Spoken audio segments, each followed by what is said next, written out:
La démocratie du plus fort est toujours la meilleure. C'est comme ça.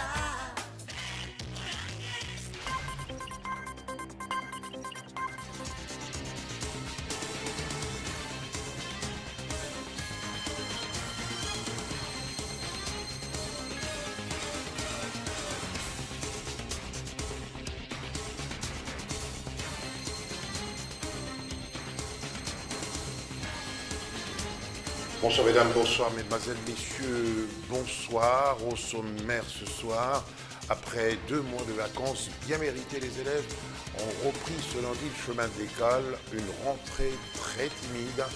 Les grandes artères de la ville de Kinshasa n'étaient pas encombrées de bleu-blanc.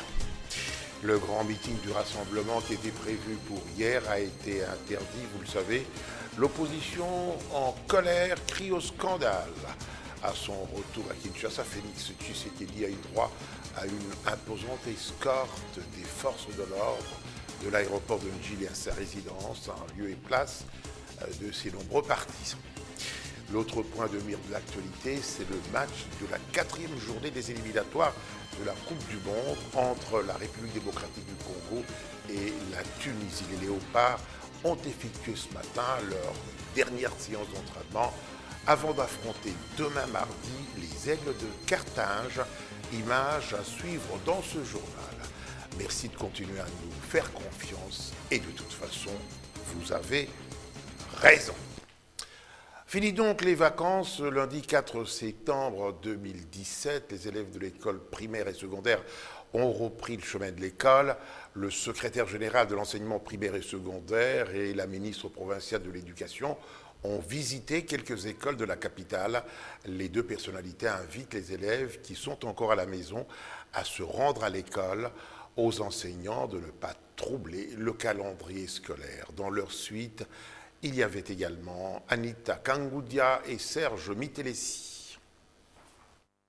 La tournée consistait à se rendre compte de l'effectivité de la rentrée scolaire 2017-2018. Comme on peut l'apercevoir, une rentrée très timide dans la plupart des écoles visitées par le secrétaire général de l'EPSP et la ministre provinciale. Au lycée Bossangani par exemple, la 5e année primaire, sur un effectif de 49 élèves inscrites, 12 étaient présentes. Et pour la 6e année biochimie de l'Institut de la Gombe 2, 18 finalistes sur 51 inscrits étaient présents. En revanche, au lycée Monseigneur Chaoumba, on pouvait voir l'engouement. Même constat au lycée Motema Pico, où les élèves, pour la plupart, étaient accompagnés de leurs parents. Même cas pour le collège Cardinal Monsengo. C'est un échantillon, environ 7000 écoles dans la ville de Kinshasa, on en a visité quelques-unes. Les enseignants sont là. Et vous avez bien vu dans les salles où nous avons donné, les enseignants donnent cours. Félicitations à eux, félicitations au corps administratif, félicitations aux gestionnaires. Ils sont pour parler avec l'État, avec le gouvernement de la République. Ils ont montré leur bonne volonté. Je pense que le gouvernement tient compte de cela dans l'examen de leurs revendications que nous reconnaissons être légitimes. Merci. Le message que nous pouvons avoir, c'est de demander aux parents d'élèves, à toute la communauté, aux enseignants, aux élèves qui traînent encore le pas, de pouvoir rejoindre les écoles parce que la rentrée scolaire est effective comme nous avons pu le constater. Le secrétaire général et la ministre provinciale ont clôturé leur ronde au complexe scolaire Les Gai-Savoirs dans la municipalité de Limete. À l'Institut Saint-Joseph-Elikia, dans la municipalité de la Gombe, où nos reporters se sont également rendus, la rentrée scolaire est effective, mais quelques couacs. Plus de la moitié des élèves étaient présents. Du côté des enseignants, la plupart ont suivi le mot d'ordre de grève lancé par leur syndicat. Ils étaient présents, mais ont préféré croiser les bras. Ange Makadi, Tapiloutoudou et Eric Ndongala. Il est presque 6h50 lorsque les élèves, pour la plupart accompagnés de leurs parents, arrivent à l'école. Après des vacances bien méritées, ils se réjouissent de retrouver leurs collègues. Oui, je suis très content parce que pendant 2 mois, les premiers mois, il faut jouer, mais le deuxième mois, c'est le mois des études. Il faut étudier. Je dis à tous les écoliers qu'il faut venir à l'école. Il ne faut pas faire le jour de la rentrée une semaine après vous venez à l'école. Non, il faut venir à l'école seulement maintenant. Malgré les mots d'ordre, des grèves lancées par les différents syndicats des enseignants, certains parents s'appuient sur le message du gouverneur de la ville de Kinshasa. Je suis venu juste déposer mon petit frère, parce qu'aujourd'hui c'est le 4 septembre, c'est la rentrée scolaire. Je préférais mieux de moi-même venir le laisser à l'école. Bon, le gouverneur de la ville, il a dit à tout le monde que non, même s'il n'y a pas l'argent, même s'il n'y a pas des uniformes, laissez les enfants aller à l'école. C'est juste au mois de septembre, il ne faut même pas déranger les enfants. Laissez-les étudier comme il fallait. Compte tenu de cette situation qui se passe entre notre pays, je ne sais pas, mais les enseignants sont là, tout va se passer bien. Entre-temps, nos reporters qui n'ont pas eu accès à l'école sont restés sur place pour vérifier s'ils ont eu effectivement cours. Pas proprement parlé, affirme-t-il, ce premier jour était consacré, leur a-t-on dit, à une prise de contact. Oui, il y avait pas mal de bons trucs, on a revu de nouveaux profs, de nouveaux directeurs. Il y avait un nouveau directeur, comme je suis un nouveau, il y avait aussi plein de nouveaux amis. On n'a pas vraiment étudié, mais on a fait la connaissance d'amis, des profs. On est venu, le matin il y avait eu le rassemblement, ensuite on est allé en classe. Quand on est allé en classe, de la première heure jusqu'à la 5e heure, dans ma classe il n'y avait pas eu de prof. C'est juste à la 6e heure que le prof de technologie est venu. Mais on n'a pas vraiment étudié, on va dire ça. On nous a donné des instructions, comment on peut commencer, comment ça va se passer la semaine prochaine et tout. À l'école primaire Sainte-Anne, dans la commune de La Gombe toujours, sur 300 élèves attendus, environ 100 ont répondu présents, selon le directeur de l'école. Plusieurs raisons pour ou sont à la base de cette faible présence des élèves, va-t-il indiquer Félix Kilunga, Tapi Lutunu, Eric Ndongala. Lundi 4 septembre 2017, un jour pas comme les autres. C'est le jour de la rentrée des classes en République démocratique du Congo, conformément au calendrier scolaire. Par exemple, à l'école primaire de Sainte-Anne, dans la municipalité de La Gombe, quelques enseignants et élèves ont repris le chemin de l'école. Mais visiblement, la présence des Bleus-Blancs est trop faible. Nous avons constaté que les élèves n'ont pas répondu tel que nous l'attendons. Il y a un petit nombre qui est arrivé.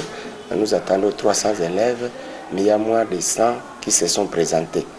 Peut-être que l'aspect social aussi, certains parents ne sont pas encore prêts peut-être pour les cahiers ou autre chose, surtout que les enfants sont parfois exigeants à la reprise des cours. Dans un message le week-end dernier, le gouverneur de la ville de Kinshasa a invité tous les acteurs du secteur de l'enseignement à prendre toutes les dispositions en vue de rendre effective la rentrée de classe. Si certaines écoles, surtout celles conventionnées catholiques, ont ouvert leurs portes ce 4 septembre, la situation n'est pas exactement la même dans d'autres écoles. Dans la partie est de Kinshasa, les établissements scolaires étaient presque déserts. Nos reporters sont allés à l'épée 1 et 2 Mapela, dans la commune de Massina. Là-bas, enseignants et responsables ont répondu présents alors qu'aucun élève n'a été trouvé sur le site ce premier jour de l'année scolaire 2017-2018. Hermione Yanfou.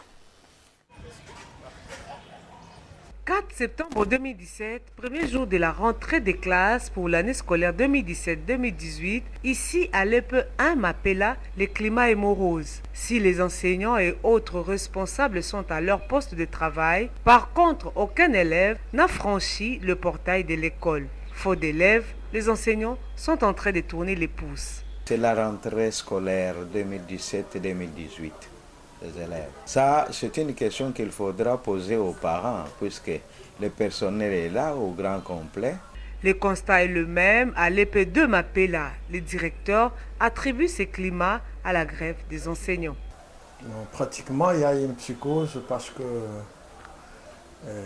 des infos contradictoires faisant peur aux parents de ne pas laisser leurs enfants aller à l'école. Mais je crois que vous vous êtes rendu compte que nous sommes là, nous sommes à pied d'œuvre, nous avons ouvert nos bureaux, nos enseignants sont là, ils ont signé la présence, mais c'est seulement les enfants. Nous sommes déjà habitués à cet état de choses. D'ici 3-4 jours, les enfants vont venir petit à petit. Et si vous revenez dans une semaine, vous trouverez les salles pleines. À ces premiers jours, même les écoles privées n'ont pas fonctionné normalement. Au lycée Les Sanhédrins, pas d'élèves dans des salles de classe. Et curieusement, nous avons trouvé que les parents ne se sont pas beaucoup présentés. Mais d'habitude, même si on accueille un seul élève, il mérite un encadrement. Parce qu'il est venu pour ça et nous aussi nous sommes venus pour ça. Mais au complexe scolaire Meves School, un seul élève a assimilé la première leçon. Les parents, oui, les parents, certains n'ont pas envoyé leurs enfants à l'école, raison invoquée, pour la plupart, pas d'argent pour faire face aux besoins qu'impose la rentrée scolaire. Ils gardent toutefois l'espoir de trouver les moyens nécessaires pour permettre à leurs enfants de reprendre dès le début de la semaine prochaine le chemin de l'école. Ange Makadi et Eric Kalambay. Au quartier Pelende, dans la municipalité de Massina, ici, l'ambiance n'est pas au rendez-vous dans certaines écoles en ce premier jour de la reprise des cours. Les enfants continuent à se promener à la cité comme si de rien n'était. Biso, non, si c'est ce bilotin. Papa, bon, moi, ici, son beau exacté, on te classe. On n'a pas acheté des uniformes, on n'a pas avec l'argent. Jamais vu un abacaïté. Bana baké classe était papa. Bazana ndako. Naza bana 4. Tozui nano ate lokote. Lobaka ye mokonza basal sokite. Moye kakate. Au quartier Kassangulu et Yale dans la municipalité Kassavubu, la plupart d'enfants n'ont pas également renoué avec le chemin de l'école. Pour Marie-Louise Moudilou, les conditions posées par les écoles sont à la base des vacances prolongées. Normalement, on a 6. Attends, moi, qui était. Natini, moi, na classe, c'était pas. Moi, au moins, à l'école, moi, attends, on est déjà kuna. Pour arroser, on n'est pas kuna. Mais, à compte, il sous. Au foot, à sous assurance. Mais moi, na tête malade, na kache école, ben ayo parents. Qui ne reçoit moi, yo me soigner parents. Soigne moi na yo. Bosiko tosani. Au-delà de ces conditions, d'autres parents n'ont pas encore apprêté des objets classiques pour leurs enfants. À cela s'ajoute la menace de grève des enseignants qui a poussé les parents à garder leurs enfants à la maison. Voilà pour ce dossier consacré à la rentrée scolaire de cette année. En politique, le secrétaire général de l'Envol, parti cher à Denis Sanga, a réagi à l'interdiction du meeting du rassemblement prévu hier dimanche. Freddy Sukusuku condamne la décision du gouverneur. Il a par ailleurs indiqué que le rassemblement envisage d'autres stratégies en vue de maintenir la pression pour l'organisation des élections conformément à l'accord de la Saint-Sylvestre. Gloria Anseya et Gires Chimanka. Le meeting du rassemblement de l'opposition de l'UMT n'a pas eu lieu dimanche 3 septembre suite à la décision de l'hôtel de ville interdisant toute manifestation à caractère politique dans la capitale. Au sein de cette plateforme, seuls les grincements des dents et le mécontentement. Pour les secrétaires généraux du parti Envol, les manifestations publiques pacifiques sont garanties par la Constitution. Il qualifie la mesure prise par André Kimbuta d'entrave à la démocratie. Avec beaucoup de tristesse, qu'est-ce que vous voulez que l'on vous dise? Dans ce pays, personne ne sait appliquer les textes. Parce qu'en principe, il est prévu que pour ce genre de manifestation, qu'on n'a qu'à informer. Nous sommes dans un régime d'information, pas de demande d'autorisation. Freddy Sukusuku suppose que l'annulation du meeting ne peut en aucun cas affaiblir le rassemblement. Ce regroupement politique imagine de nouvelles stratégies afin d'atteindre ses objectifs. Ce sont des points stratégiques que nous ne pouvons pas mettre à la disposition des gens comme ça. C'est une stratégie qui est nôtre. Nous y avons réfléchi, Vous n'avez qu'à lire notre feuille de route d'ailleurs. Outre l'empêchement du meeting, même le chef du fil du rassemblement n'a pas pu communier avec les militants de cette coalition de l'opposition. lors de son retour dans la capitale. De l'aéroport de Ndjili à la résidence de l'UMT, Félix Tshisekedi était sous l'escorte de la police. Autre réaction, c'est celle du ministre de l'économie nationale. Dans un entretien à la radio onusienne, Joseph Kapika appelle les initiateurs du meeting annulé par le gouverneur de la ville de Kinshasa au dialogue, tout simplement.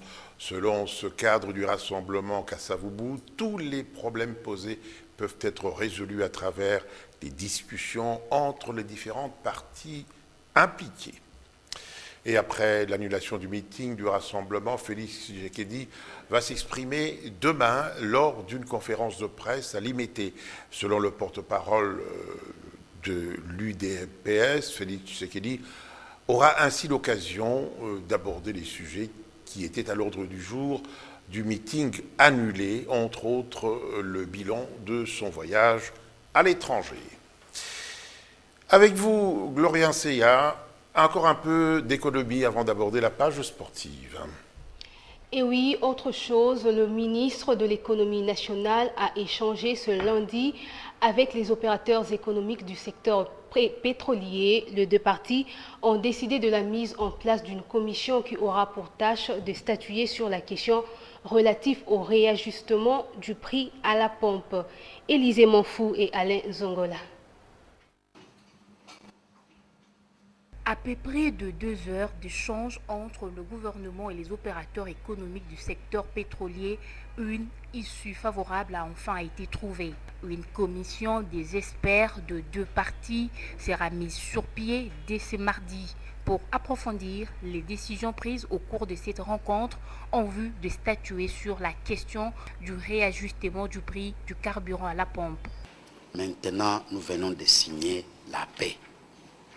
La paix pour l'intérêt supérieur de la nation, la paix pour que nos partenaires fassent de bonnes affaires dans notre pays. Nous avons parlé franchement, nous sommes regardés dans les yeux que nous venons de signer la paix. Nous venons de faire la paix. Nos techniciens vont se mettre à l'œuvre, que la population se tranquillise. Nous avons évoqué franchement tous les sujets qui nous ont occupés et effectivement, comme vient de vous le dire le ministre d'État, nous avons mis en place une commission technique qui dès demain se réunit pour approfondir des solutions que nous avons envisagées ici ensemble et je ne puis douter qui puissent nous apporter des solutions efficaces et surtout pérennes pour la sécurité et l'approvisionnement du pays. Ce dernier mois, le regroupement des opérateurs pétroliers s'est plaint de la dégradation de la situation financière des sociétés pétrolières. Sport à présent, en prévision du match entre les Léopards de la RDC et les Aigles de Carthage de la Tunisie ce mardi. Au Stade des Martyrs, les Fauves congolais ont effectué ce matin leur dernière séance d'entraînement pour prendre les 3 points du match. Neskens Kebano, au nom de tous ses pairs, implore le soutien tous azimuts de toute la population congolaise. Paul Kazozo et Théodore Chitole.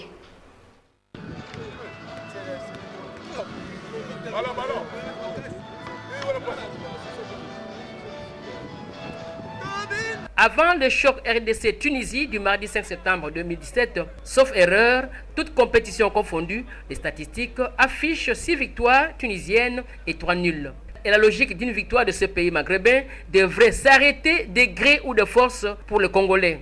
Plus question d'une équation tunisienne à 2 réponses pour la RDC, un nul ou une défaite. Un match de football est tout sauf une équation mathématique. À ce titre, ce match entre la RDC et la Tunisie de ce mardi, et même pour l'avenir, devrait être une autre équation susceptible à une nouvelle réponse.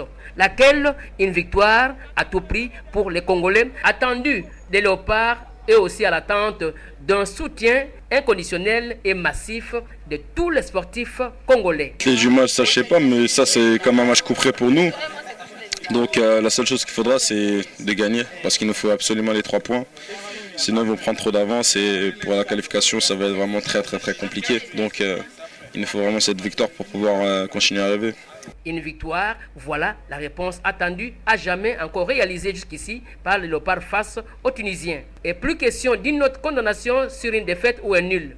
La rupture s'impose pour les Léopards face aux Aigles de Carthage. Rupture avec la défaite, rupture avec les nuls, rupture à conjuguer en termes de succès impératif des Léopards. Pas à moyen terme ni à long terme, succès à l'immédiat. De ce mardi.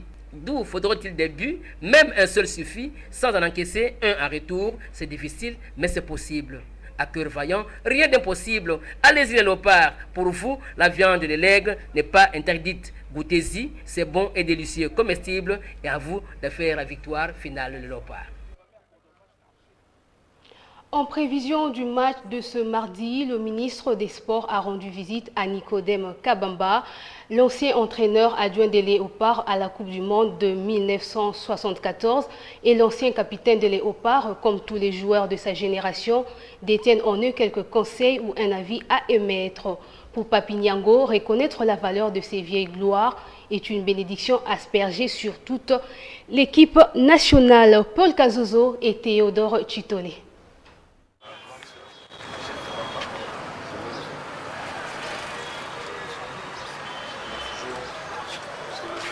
Juste un match de football, un match en soi. C'est aussi comme quelqu'un qui va à la chasse et qui a besoin de concours de tout le monde, surtout des anciens pour leur expérience. Le chasseur, c'est l'équipe nationale. L'ancien chasseur, Nicodème Kabamba. Actif comme joueur, c'est le géomètre, le serpent de rail qui a tout donné pour la RDC, son pays et les Léopards, son équipe nationale. Aujourd'hui âgé et malade, Nico Kabamba a reçu la visite du ministre des Sports pour un présent qui lui a été offert. Donc là, nous sommes censés nous rabattre à la solidarité familiale. Que Dieu nous aide. Amen. Au retour d'une rencontre avec un ancien, la seule richesse qu'on en tire ou qu'on hérite se réduise à quelques mots. Les bons dieux, les bons cieux, et avec l'ancien, nous souhaitons de tout cœur pour que les Léopards gagnent demain. Elle doit gagner demain, elle doit gagner demain. À moins d'ajouter, à la manière de Nicodème Kabamba, comme au beau vieux temps de la Deuxième République, au Léopard, Mokako soit. Entre-temps, le Stade des Martyrs, site de cette rencontre déjà décisive, a vu les vestiaires subir une petite cure de jouvence. Question de se conformer au standard international. Paul Kazozo et Théodore Chitolé. 1994-2017, déjà 24 ans de vie pour le Stade Martyrs. En 24 ans, beaucoup de comités de gestion sont passés à la tête du complexe omnisport de la Grande Marmite béante du boulevard Triomphal. À chaque comité de gestion correspond une touche particulière, toute une signature, comme la réhabilitation de vestiaires avec des sièges et box pour les joueurs, n'est-ce pas? Non, mais vous savez très bien que nous sommes en train de travailler pour que nous puissions répondre aux normes internationales, ça veut dire les normes de la FIFA. Aujourd'hui, nous avons des vestiaires qui répondent à ces normes-là et c'est comme cela que nous avons pensé à remettre tout dans des conditions réelles pour que sur le plan vestiaire, sur le plan de conférences de presse, qu'on puisse se retrouver comme tous les autres stades qui répondent aux normes internationales. C'est ce que nous avions fait. Les vestiaires rénovés, ce comité de gestion a aussi pensé à la salle de réunion de ce grand temple du football quinois, nullement exploité jusqu'ici. Et le sera dès ce mardi avec la conférence d'après-match. En attendant, le décor est planté pour les 90 minutes de jeu de ce match entre les Léopards et les Aigles de Carthage. Merci Gloria Seya et bonne chance aux Léopards. Hors de nos frontières présidentielles annulées au Kenya, la décision de la Cour suprême honore l'Afrique. C'est ce qu'a déclaré ce lundi le chef de l'Union africaine, le président guinéen, Alpha Condé. L'Afrique sera ce que nous voudrions qu'elle soit et la preuve est aujourd'hui faite que les Africains peuvent se comprendre pour préserver l'essentiel, c'est-à-dire la paix, la quiétude des citoyens, a ajouté le président en exercice de l'Union africaine.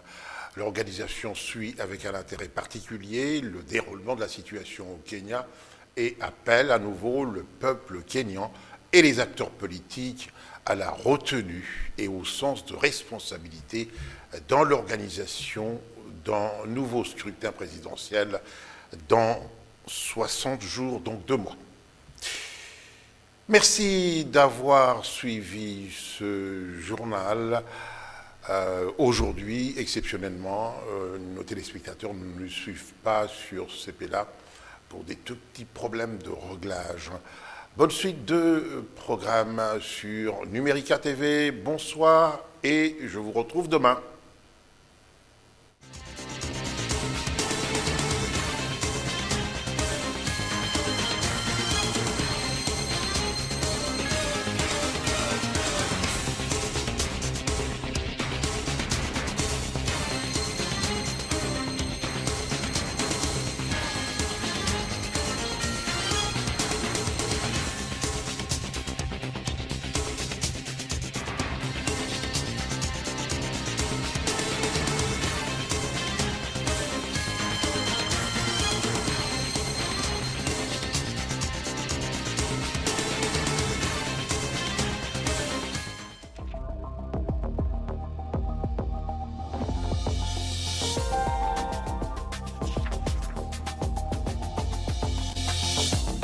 On s'achemine lentement mais sûrement vers la fin de la grève des médecins, entrée dans sa phase dure il y a une semaine. Elle serait même en passe d'être levée selon Forum des As. Au terme d'âpres négociations avec le gouvernement, il a été convenu par exemple l'actualisation du taux de la prime de risque professionnel et de son indexation à la base de référence, la production d'un plan de mécanisation des médecins non payés, le déblocage des primes et salaires des médecins jusqu'ici bloqués, ainsi que la promotion et la titularisation des médecins en grade. En conclusion, le SINAMED et le SIMECO appellent leurs affiliés à la reprise du travail dans le plus bref délai. C'est le président de la République en personne qui a pesé de tout son poids pour que l'exécutif décide de mettre fin à la grogne des médecins grâce à la mise en place d'une commission ad hoc chargée d'examiner les revendications des blouses blanches, affirme Congo Nouveau. Bien évidemment, la presse revient abondamment sur le retour à Kinshasa dimanche du président du rassemblement de l'opposition El Limité. Que Félix Tshisekedi regagne la capitale en provenance des États-Unis n'aurait pas constitué un événement en soi. Mais le lourd dispositif policier déployé entre la Tchangou et le boulevard Triomphal a apporté de l'eau au moulin de l'opposition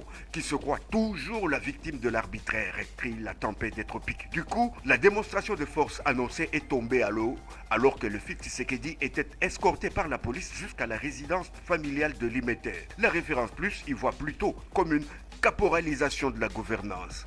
Détail qui serait amusant s'il n'a pas trop tendance à se répéter. En effet, sur les lieux projetés en vue de l'organisation du meeting, 2 rencontres de football épuisants et non-stop opposaient des équipes inconnues sous le regard complaisant des escadrons de la police, tandis que 4 autres équipes étaient en attente. Sur le boulevard Lumumba, les véhicules étaient fouillés. Des attroupements de plus de 5 personnes dispersées, selon le mot d'ordre du commandant de la ville de Kinshasa, le général Kassongo, dont les méthodes rappellent déjà celui que vous savez. Dans ce bras de fer, qui ne dit pas son nom, qui gagne et qui perd alors, s'interroge Congo Nouveau. À bien y regarder, le RASOP n'y arrive décidément plus. Depuis la démonstration de force de son géniteur en juillet 2016, la méga plateforme fissurée depuis en aile modérée et aile dure ne parvient plus à mobiliser. Pas forcément parce que ses appels ne sont plus entendus, mais c'est parce que le pouvoir ne lui en laisse aucune occasion. Difficile dans ces conditions, surtout après la mort d'Étienne Tshisekedi,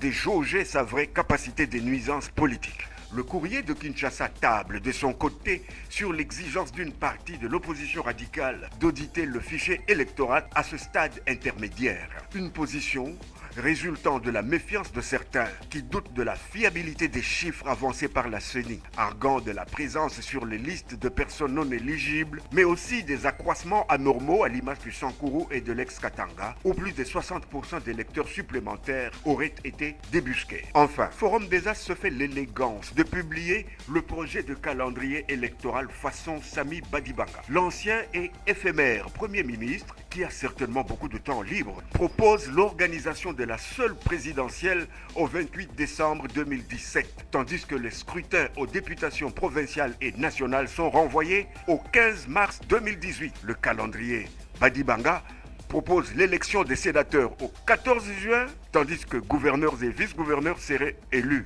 eux, le 1er juillet 2018. Et les bourgmestres alors, ils devront attendre, tenez-vous bien, le 2 mars 2019. Patience donc et longueur du temps.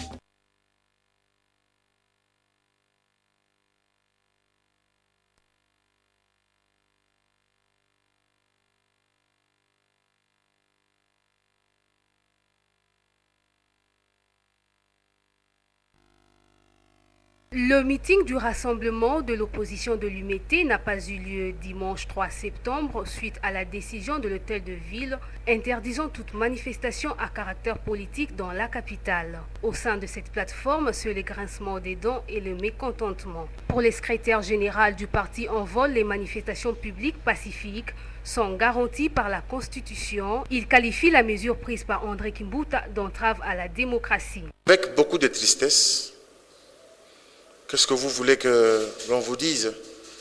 Dans ce pays, personne ne sait appliquer les textes. Parce qu'en principe, il est prévu que pour ce genre de manifestation, qu'on n'a qu'à informer.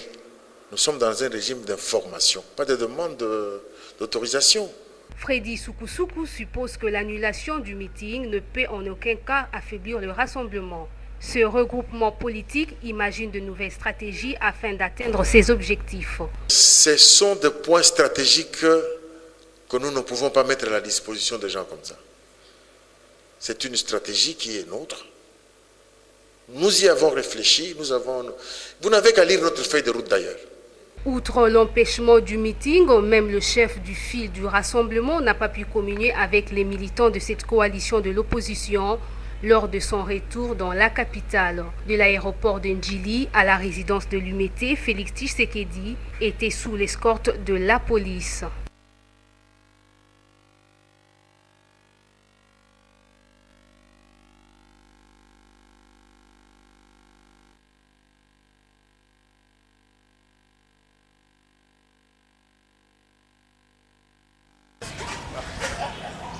« 4 septembre 2017, premier jour de la rentrée des classes pour l'année scolaire 2017-2018, ici à l'EPE 1 Mapela, le climat est morose. Si les enseignants et autres responsables sont à leur poste de travail, par contre, aucun élève n'a franchi le portail de l'école. Faute d'élèves, les enseignants sont en train de tourner les pouces. C'est la rentrée scolaire 2017-2018.